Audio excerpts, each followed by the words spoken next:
माफी मांगी, आगे आए, करीब आकर कहा हुजूर माफ कीजिए, हमें इसके बारे में ज्यादा जानकारी नहीं थी। फिर हुज़ैफा इब्ने यमान मिंबर पर बैठे, तख्त शाही पर, और आपने जो ईरान में खिताब किया मेरे रसूल की सुन्नतों पर, खुदा की कसम उसके असरात आज तक ईरान में पाए जाते हैं। सुभान अल्लाह। 1450 साल हो गए, उस तकरीर के असर आज तक ईरान में नजर आ रहे हैं। मैं ये कहना चाहता हूं, जिस दिन तुम नबी की सुन्नतों पर अमल पैरा हो गए और सुन्नत रसूल के आदी बन गए, तुम मर जाओगे, जमाना तुम्हें भुला नहीं पाएगा। बेशक हक। हाँ, और सुन्नत रसूल का असर क्या होता है आपको वो भी बता दूं मैं। सुभान अल्लाह बोलो, मैं बात बताऊंगा। सुभान अल्लाह। जोर से बोलो, झूम के सुभान सुभान अल्लाह। हाँ, वाह।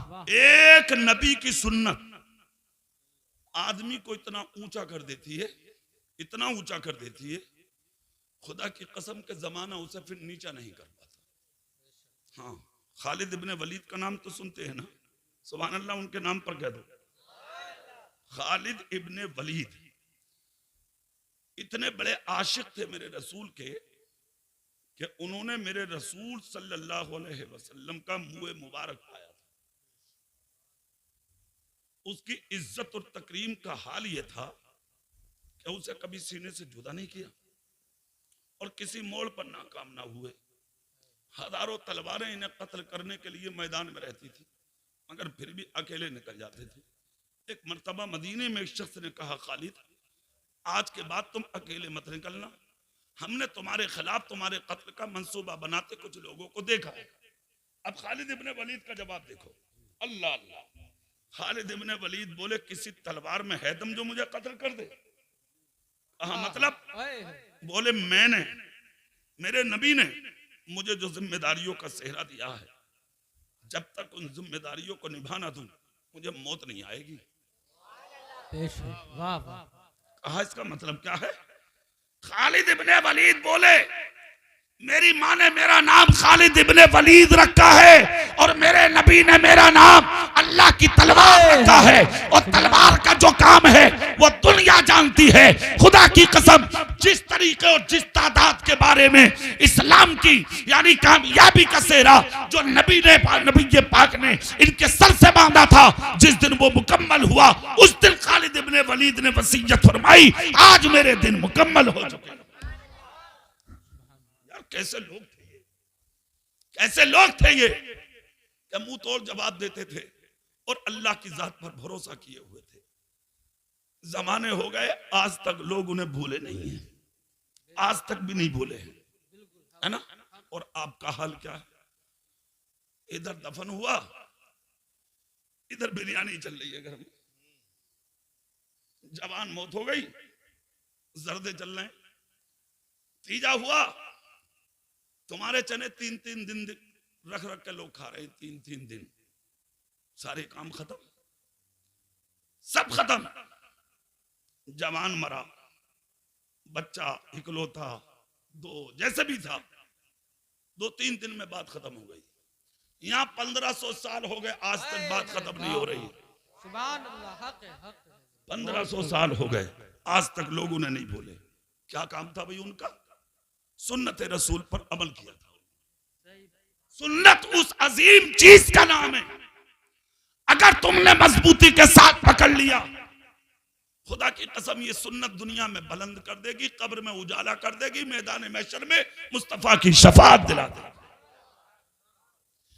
एक सुन्नत रसूल दाढ़ी की सूरत में अपने चेहरे पर लगा के आप कब्र में चले जाइए। इमाम आजम अबू हनीफा कहते हैं, कब्र में कोई चिराग तो नहीं होगा, मगर ईमान की हालत में चेहरे पे दाढ़ी रख के अगर तुम चले गए तो इस दाढ़ी के उजाले कब्र में ऐसे मिलेंगे कि बराबर की कब्र वालों को भी सुकून हासिल हो जाएगा। सुभान अल्लाह। इस्लाम सच्चाई का नाम है, बहुत इस्लाम बहुत बुलंदी का नाम है, और वो दीन खुदा ने तुम्हें दिया है। मैं वो बातें तुम तक पहुंचा के बात पूरी कर दूं। मेरे रसूल की सुन्नत है निकाह। क्या है बोलो? निकाह किसकी सुन्नत है? रसूल सल्लल्लाहु निकाह आसान करने के लिए नबी ने कहा था निकाह आसान करो। क्यों कहा था? जब निकाह आसान होगा तो दुनिया में कोई बलात्कार नहीं होगा। आज जो दुनिया में सोशल मीडिया के जरिए एसएमएस वायरल एसएमएस के जरिए तुम जो एक खबर सुनते हो पूरी दुनिया में आम है। आज फला जगह बलात्कार हो गया, बच्ची मर्डर कर दी गई, फला जगह बलात्कार, बच्ची को मार दिया गया। उसकी बुनियादी वजह एक है, नबी की शरीयत, नबी के दीन, नबी के कानून से हटने की वजह।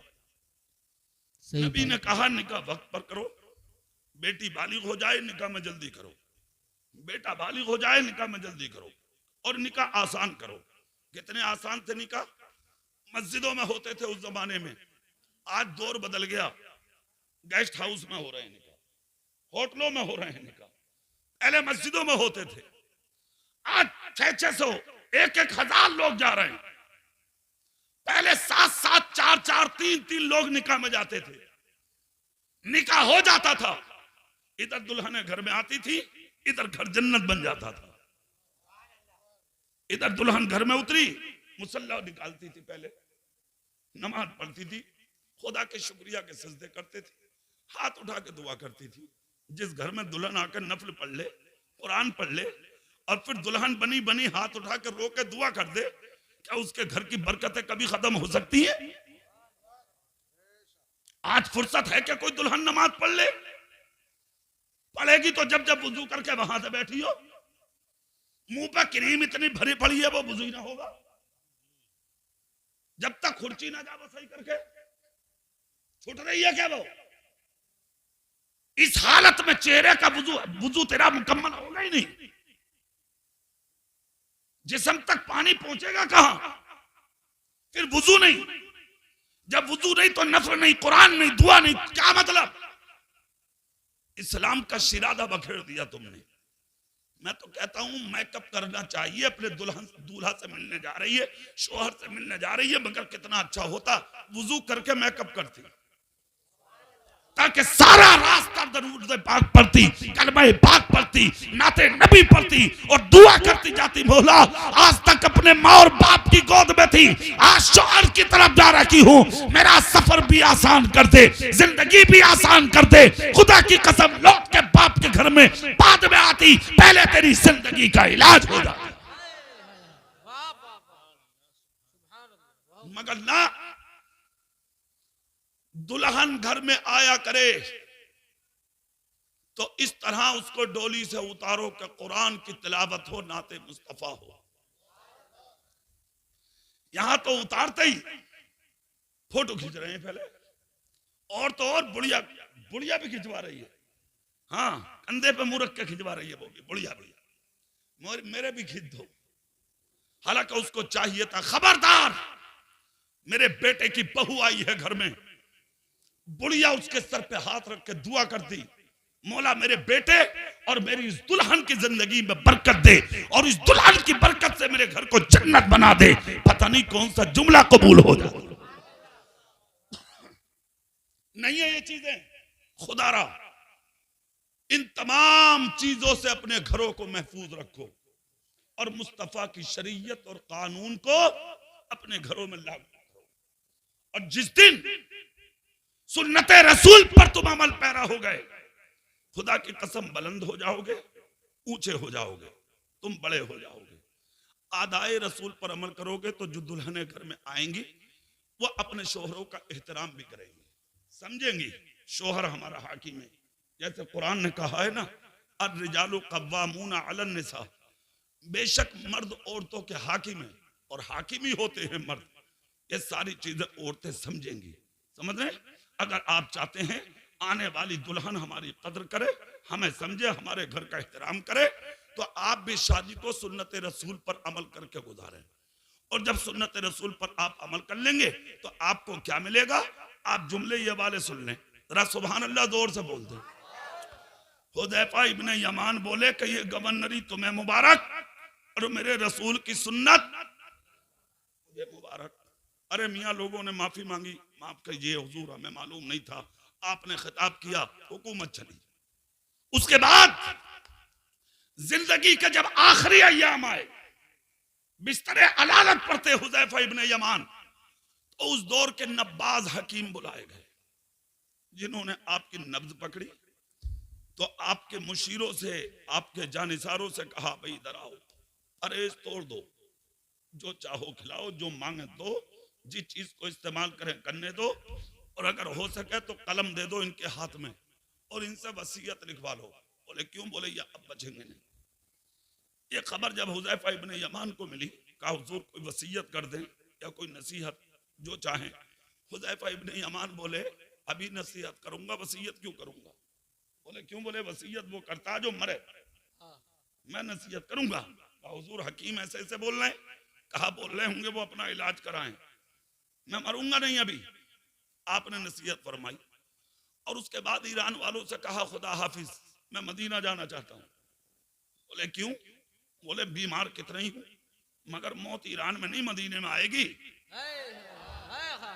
कितना भरोसा है अपने नबी पर, कितना यकीन है गुंबदे खजरा के मकी पर।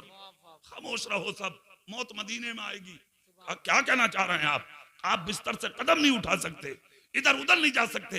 हुज़ैफा इब्ने यमान बोले, इन हकीमों से कह दो अपने घर में बैठे, मेरा हकीम हुजरे आयशा में लेटा है। वाह वाह वाह, खामोश रहे ये हकीम, सुभान मेरा इलाज मदीने से मेरे रसूल ने करके भेजा है। लोग बोले हुजूर कैसी बात कर रहे हैं आप, हकीम कह रहे हैं ला इलाज हो चुके हैं आप, आपको जलाल आया। कहा हो कहते होंगे हकीम, इनसे कह दो मेरा इलाज मेरे मदीने के मुस्तफा ने करके भेजा है, और मेरे मौत करीब जब तक नहीं आएगी जब तक जाके अपने नबी के रोजे पे सलाम न कर।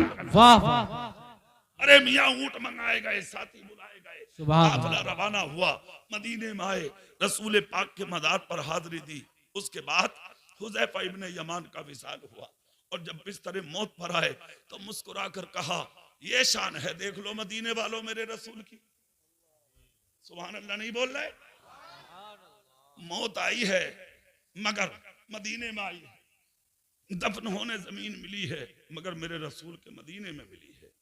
इस महफिल में बैठने वाले मिलक के जिंदा दिल सुन्नियों, मेरे भाइयों जवानों, मैं आप तक ये पैगाम पहुंचाना चाहता हूं, जिस दिन तुम सुन्नत रसूल पर अमल पैरा हो गए, खुदा की कसम बादशाहत भी मिल सकती है, हुकूमत मिल सकती है, सल्तनत मिल सकती है, इज्जत मिल सकती है, शोहरत मिल सकती है। सुन्नत रसूल पर अमल करके तुम बहुत बड़े बन सकते हो। अगर आप चाहते हैं हम बड़े हो जाएं तो सुन्नतों को हल्का मत समझो। सुन्नत बहुत बड़ी चीज का नाम है, जिसको आप कल निकाह की सूरत में अमल करने के लिए जा रहे हैं। एहतराम कीजिए, बहुत अच्छे से आप जाइए जहां बारात जा रही है, अगर वहां नाश्ता तैयार हो, खाना तैयार हो, और मस्जिद के मीनार से अगर आजान की आवाज आ जाए तो खाने और नाश्ते के लिए जो लोग बुलाने आए उनसे कह दें भाई खामोश, नाश्ता खाना रहने दो, अल्लाह के घर से बुलावा आ रहा है और ये बारात मिलक से आई है। हम जब तक खाना नाश्ता नहीं करेंगे जब तक हम पहले खुदा की इबादत के सजदे ना करेंगे। दूल्हा जब तक वहां जाएगा, दूल्हा की इज्जत होगी, उसके बाप की इज्जत होगी, खानदान की इज्जत होगी, उसकी नस्लों की इज्जत होगी, उसकी बस्ती की इज्जत होगी। जब बारात लेकर जाएं, किसी की बेटी का फोटो ना खींचे, कोई बदतमीजी ना करें, इधर उधर ना भागे, आदाब मुस्तफा के साथ रहें। अगर हो सके तो सरों पर टोपियां रखे जाएं ताकि दुनिया समझ ले कि ये गद्दार बनकर नहीं, मदीने वाले के वफादार बनकर आए।